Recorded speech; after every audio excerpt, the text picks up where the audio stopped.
Eh bien le bonjour les balances, bienvenue sur ma chaîne de coaching et de tarot. Aujourd'hui la vidéo du mois de novembre. Donc je vais t'expliquer ce qui peut potentiellement se produire ce mois de novembre, te donner aussi toutes les clés pour que ça se passe le mieux possible. Alors déjà on va regarder l'énergie dominante de ce mois-ci, le sujet qui va être finalement le plus récurrent. Eh ben, ça se confirme, hein, la tendance se confirme, tous les signes jusqu'à présent ont à peu près la même tendance et pour toi c'est particulièrement visible parce que c'est dans l'énergie dominante, c'est vraiment un besoin de repos, de silence et de prise de distance. Voilà, le mois de novembre là, c'est comme ça presque pour tous les signes, chacun avec leurs nuances, on va voir quelles sont les tiennes. Donc la carte du pardon nous montre que tu es amené à prendre du temps pour venir te pardonner en fait. Parce que tu sais, le pardon, on croit qu'on l'accorde à quelqu'un qui nous a peut-être fait du mal, qui nous a donné en tout cas des émotions désagréables. Et en fait, le pardon, on l'accorde jamais à l'extérieur. C'est toujours à nous-mêmes qu'on l'accorde. Et sauf que là, tu vois, tu as aussi la carte de l'étoile qui s'appelle ici le silence. Donc c'est arcane majeur quand même, c'est important de le souligner parce qu'il n'y a que 22 arcanes majeures dans le tarot. Donc ça limite la potentialité que ça sorte.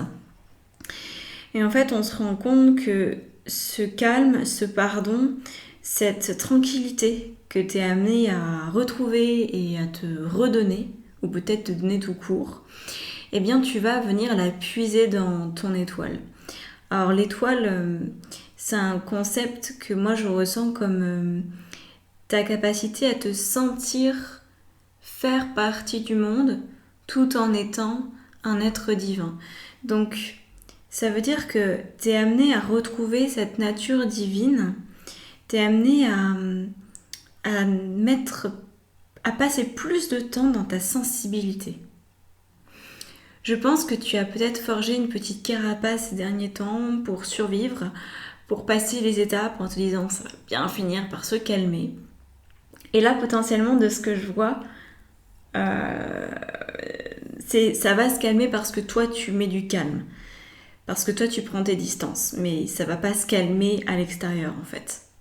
Donc, c'est vraiment à toi de faire le boulot, de te dire, ok, j'enlève ma carapace, et je vais vraiment aller chercher toute ma sensibilité, toute ma fragilité. Et la fragilité, c'est pas au sens mes blessures, mes problèmes, c'est pas ça. C'est la fragilité, du coup c'est peut-être pas le bon mot pour l'exprimer, j'essaye vraiment de trouver le bon mot, il me manque.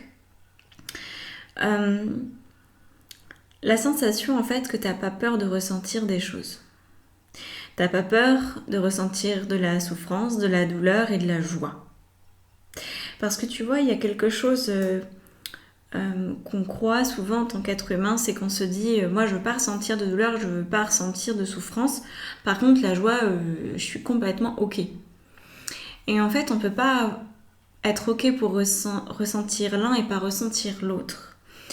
Tu peux pas vouloir que de la joie. En tout cas tu peux pas souhaiter une joie à une certaine intensité si tu n'acceptes pas le pendant de cette joie dans l'émotion négative. Ça ne veut pas dire que tu vas la vivre, l'intensité négative. Ça veut dire que tu es prête à vivre la vie avec tout ce qu'elle a à t'apporter, avec dans toute sa richesse, dans toutes ses nuances. Et j'ai la sensation que ces dernières semaines, peut-être même ces derniers mois, tu as voulu maintenir le contrôle sur ces nuances émotionnelles. Tu as voulu t'empêcher de ressentir du trop ou du pas assez. Et tu as peut-être cherché l'extrême joie sans jamais la trouver. Parce que justement, une partie de toi lutte pour ne pas ressentir une émotion négative, lutte pour pas être déprimée, lutte pour finalement arriver à voir le côté positif des choses alors qu'il y a une part de toi qui veut aussi voir que ça va pas, tu vois. J'ai vraiment cette sensation que tu t'es blindée pour éviter de ressentir. Et le problème d'éviter de ressentir, c'est que du coup, le panel d'émotions, tu passes à côté. Et tu passes à côté aussi de toutes les expériences de la vie qui vont avec ces émotions. Parce qu'une émotion n'est jamais ressentie comme ça par hasard. Elle vient avec un événement, une situation, quelque chose qu'on te dit, quelque chose que tu penses. Donc, sois plus riche en fait dans ta vie. Admets d'être plus riche. Admets que les émotions, elles sont là pour te faire grandir et non pas pour t'alourdir. Alors, on va aller voir justement les pensées qui peuvent t'aider à traverser ce mois-ci et à en ressortir la tête haute, le cœur léger. Parce que moi, je vois que ton cœur, il a un peu mal en ce moment. Peut-être beaucoup de choses qui te perturbent. Je sens que tu as un cœur lourd. Et tu as besoin de légèreté dans ta vie. Donc, on va aller voir comment c'est possible avec ces deux cartes-là déjà. La carte de la paix et du 5 de denier. Alors, la carte de la paix, je vais l'interpréter après. Je vais vraiment commencer par celle-ci. Parce que la 5 de denier, c'est une particularité, c'est-à-dire au niveau de ce qui peut t'aider, c'est vraiment commence à te sauver toi-même. J'ai l'impression que tu projettes une bonne partie de tes pensées, de ton attention à l'extérieur de toi en te disant je vais me concentrer sur quelque chose sur lequel je peux vraiment agir à l'extérieur, peut-être une cause que tu souhaites défendre, peut-être une association dans laquelle tu souhaites aller. Il y a peut-être quelque chose comme ça où tu te dis cette personne, cette situation, je peux aider. Et en fait, ça t'aide pas. Toi, ça t'aide pas de faire ça. J'ai l'impression que tu gaspilles ton énergie en faisant ça.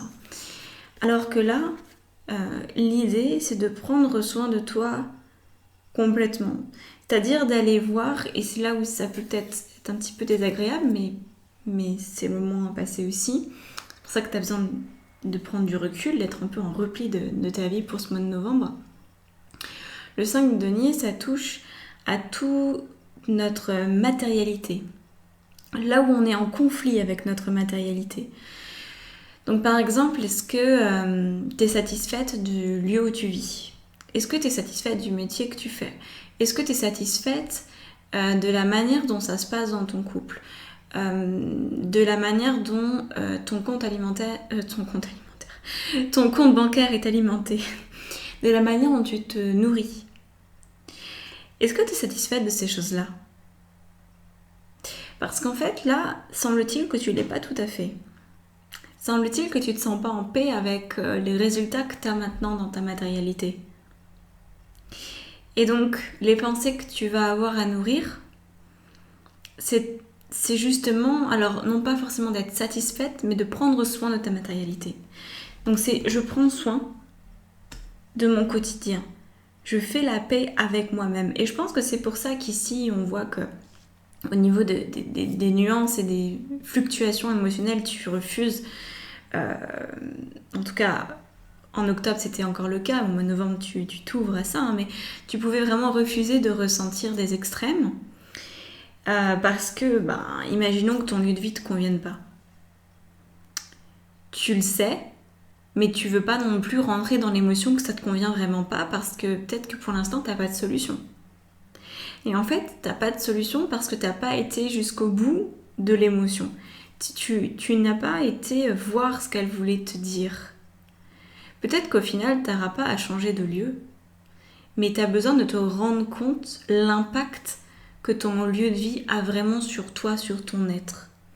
Et semble-t-il qu'il y a des choses comme ça qui ne te conviennent pas dans ta matérialité, dans ton monde concret, tangible. Mais tu fais avec. Tu fais avec en te disant « mais il y a toujours plus malheureux que moi ». Et sur le principe, c'est vrai. Mais tu sais que quelqu'un qui vit une situation très difficile, par exemple une famine, une guerre, eh bien, il y a une part de lui, même inconsciente, qui a choisi de vivre ça. Et donc, il est calibré, ou elle est calibrée pour vivre un truc terrible. Donc, quand on dit « il y a plus malheureux que moi », oui, sauf que la personne qu'on pourrait dire plus malheureuse parce qu'elle vit la famine, elle vit la guerre, eh bien, ça fait partie de son plan de vie, ça fait partie de son plan d'incarnation, donc elle va tirer une leçon de ça, son âme va s'enrichir de cette expérience, aussi douloureuse soit-elle. Donc tu peux pas comparer en fait, en te disant moi c'est quand même mieux que d'autres. Non, ne compare pas ta situation. Regarde à quel point ça vient nourrir ou pas ton être, et aujourd'hui ça ne le nourrit pas suffisamment. ont toujours pire que nous. Mais c'est pas en faisant ça que ça change quelque chose. C'est pas en minimisant l'impact des résultats qu'on a dans notre vie qu'on peut les faire évoluer. Il faut vraiment que tu te rendes compte de la portée que ça a sur ton être de vivre comme tu vis aujourd'hui. Il y a des conséquences, il y a des leçons à en tirer. Et du coup, au niveau émotionnel, on a le 9 de denier et la carte du compromis. En fait, le 9, j'ai dit quoi le 9 de denier? Absolument pas, c'était le 9 de coupe.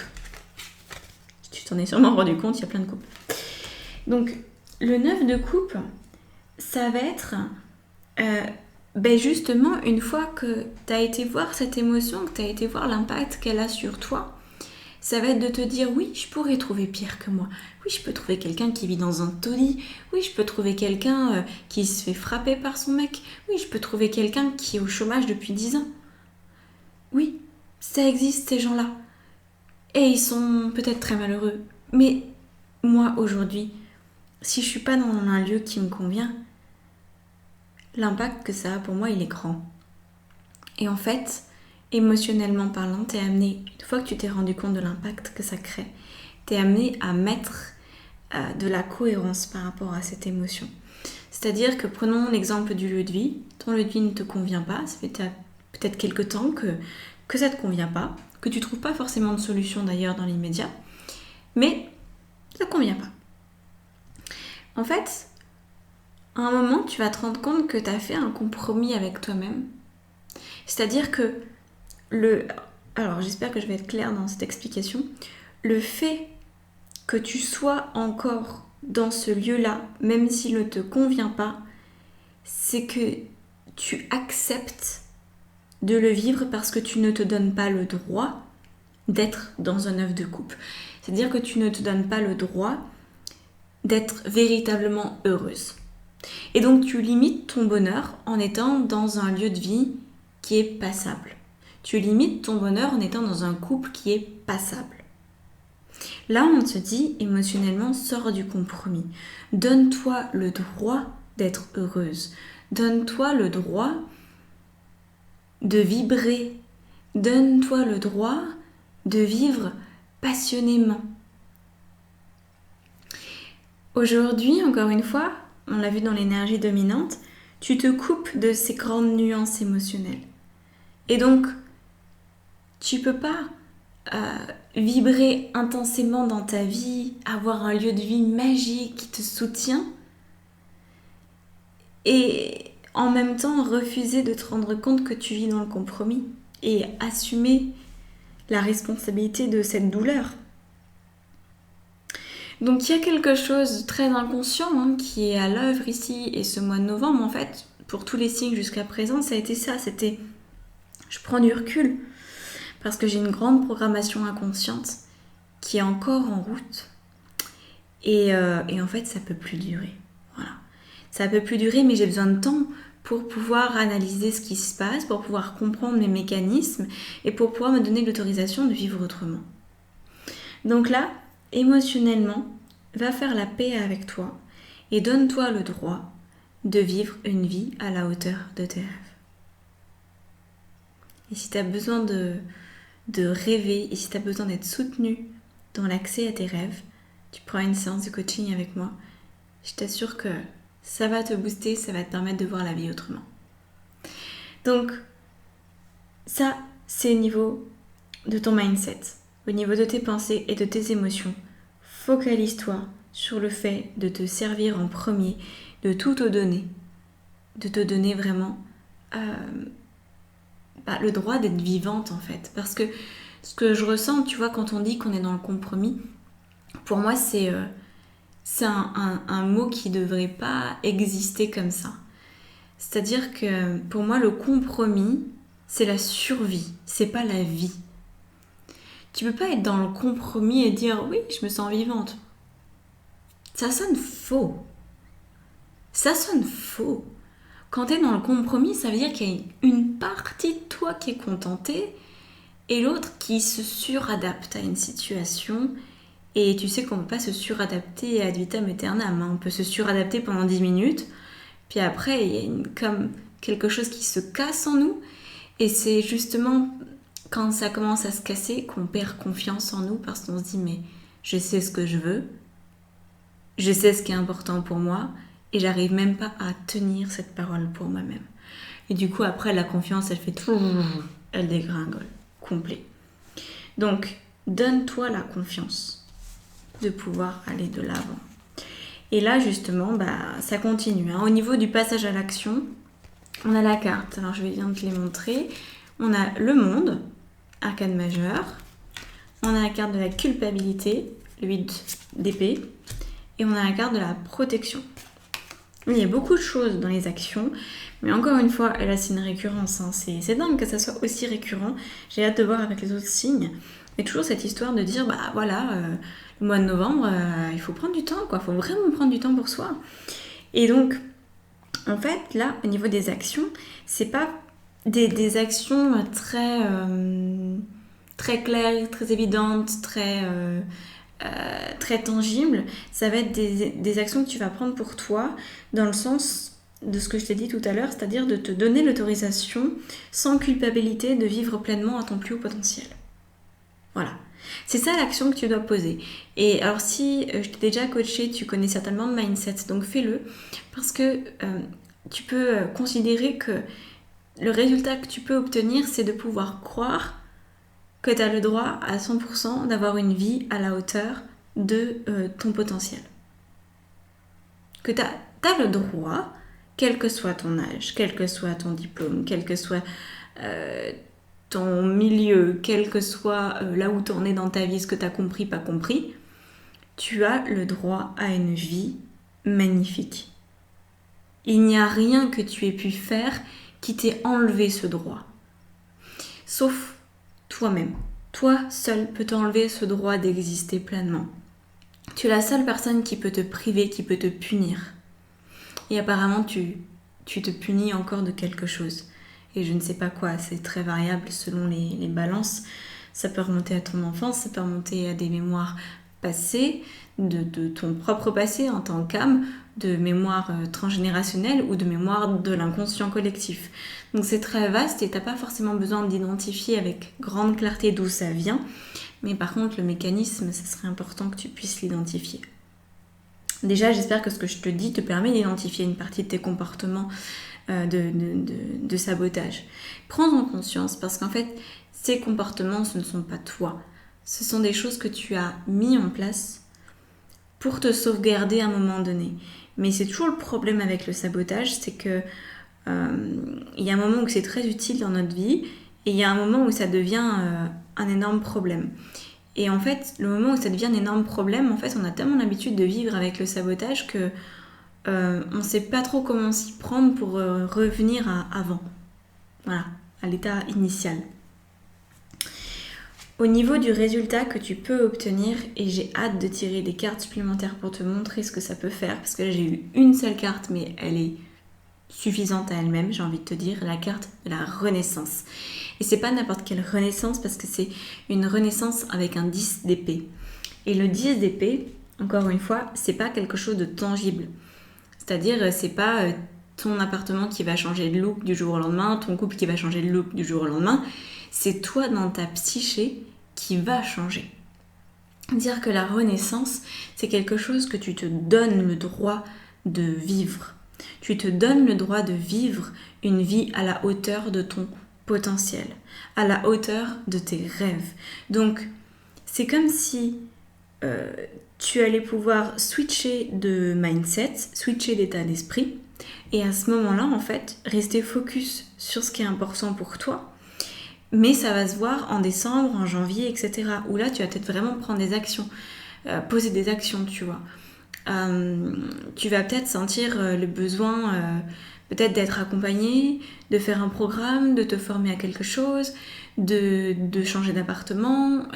En fait, si tu veux, pour moi, le moment où on switch nos pensées, c'est le moment où on peut commencer à vivre une autre vie.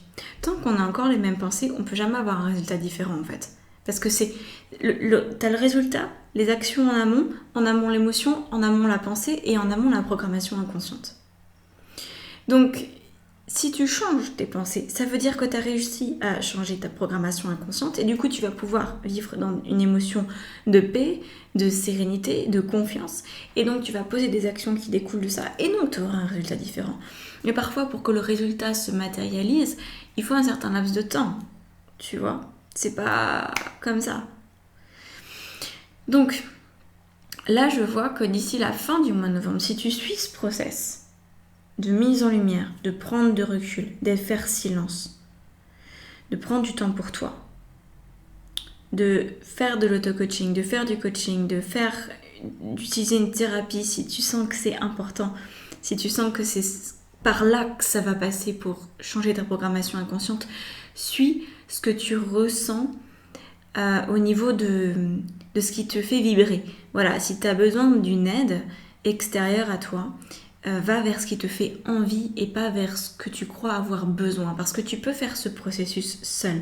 Tu n'as besoin de personne. Mais ça pourrait te faire envie d'être accompagné pour avoir un copilote, pour avoir quelqu'un qui est déjà passé par là. Et pour tout simplement vivre le processus avec quelqu'un en équipe. Ça peut aussi être dans ton couple où vous êtes deux un peu dans la même galère en ce moment et vous dites en fait on va s'entraider là-dessus. On va faire ça à deux. Donc ça peut être une méthode, ça peut être une façon de faire. Je vais regarder maintenant la carte arc-en-ciel, la carte bonus que tu as. Regarde ça. Je vais te la lire. Alors, tu es une perle. Bien que tu n'en sois pas consciente, même dans les moments les plus noirs, tu ne cesses de briller. Tu es entourée d'une aura d'amour. Un pont d'or t'attend par-delà l'horizon. Tout va s'éclairer bientôt.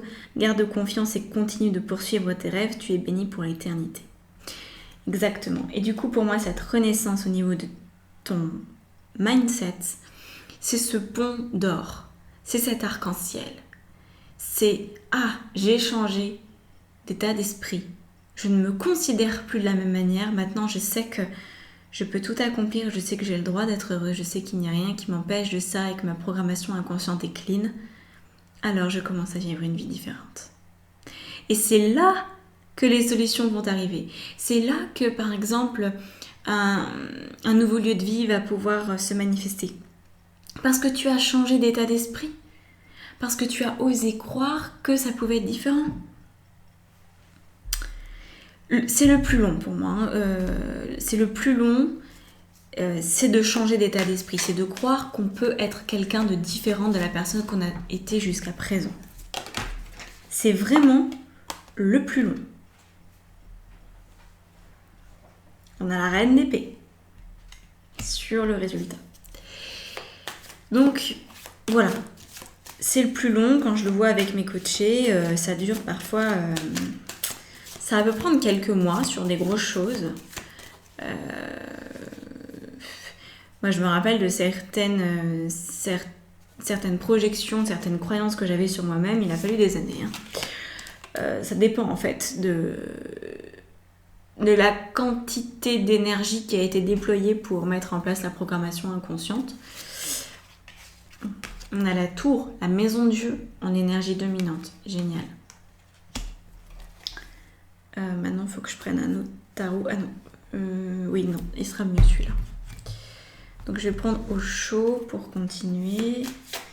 Alors, apparemment, il faut que je mette une carte sur les actions. Celle-ci. Continue, hein. La mort. C'est ici la transformation au niveau des actions. C'est ça, c'est une forme de mort que tu vas vivre. Et là, on va prendre l'oracle de la triade pour ajouter sur tout le reste. Donc, voyons voir. C'est celle-là, elle est très forte, celle-là. Bah oui, évidemment qu'elle est très forte. C'est la carte favorite de l'oracle de la triade. C'est la plus importante. Ok, au niveau des pensées, la sagesse. Au niveau des émotions, la carte du frère, évidemment. Je vais rajouter encore une autre carte au niveau émotionnel. Apparemment, il y a beaucoup de travail émotionnellement parlant. Tu peux vraiment la porte, évidemment. En fait, tu peux vraiment passer par tes émotions pour découvrir des choses sur toi-même. Parce que les mémoires inconscientes, c'est pas... comme elles sont inconscientes, c'est justement pas évident de mettre le doigt dessus. Et on a la carte de l'inconnu. Carte Joker. Sur le bonus. Alors maintenant, il me reste plus qu'à t'interpréter ces cartes-là. Et donc, si tu ressens l'envie, je dis bien l'envie, non pas le besoin, si tu ressens l'envie d'aller voir l'étape qui s'en vient, où je vais te parler, je vais te décortiquer toutes ces cartes-là, tu trouves tout dans la barre d'informations sous la vidéo pour avoir accès aux extensions.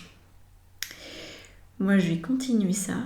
Si tu veux un coaching, si tu veux te former au tarot de manière pro, si tu veux devenir vraiment une tarologue et t'éclater dans ce job, rejoins-moi dans ta ressource. Je te laisse là-dessus. Abonne-toi à cette chaîne si ça te plaît. Partage avec tes amis aussi. Je dis pas souvent ça, de partager, mais oui. Partage avec les personnes qui sont chères à ton cœur, qui ont peut-être besoin d'un petit coup de pouce en ce moment. Et voilà, on se dit à bientôt pour une prochaine vidéo. Prends soin de toi en attendant et très très bon mois de novembre. Ciao!